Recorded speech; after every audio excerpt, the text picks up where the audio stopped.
Монгол улсын соёл, спорт, аялал жуулчлал залуучуудын яам.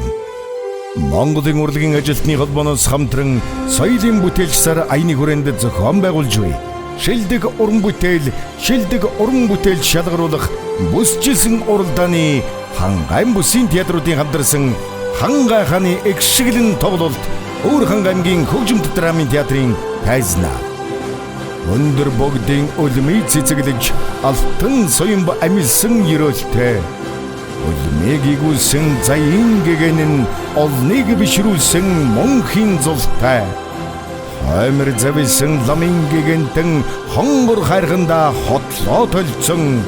Дайн дээрхэд далайжин дааж харсан онгод тэнгэртэй. Хангай хааны нутаг усныхаа хамаг олон угсаатан үндэстнийхэн айзам хөгийн игшиглэн аялгуу дууны яруслаар уянга тансаг бүжгээрээ өрн дэглэн барьж байна.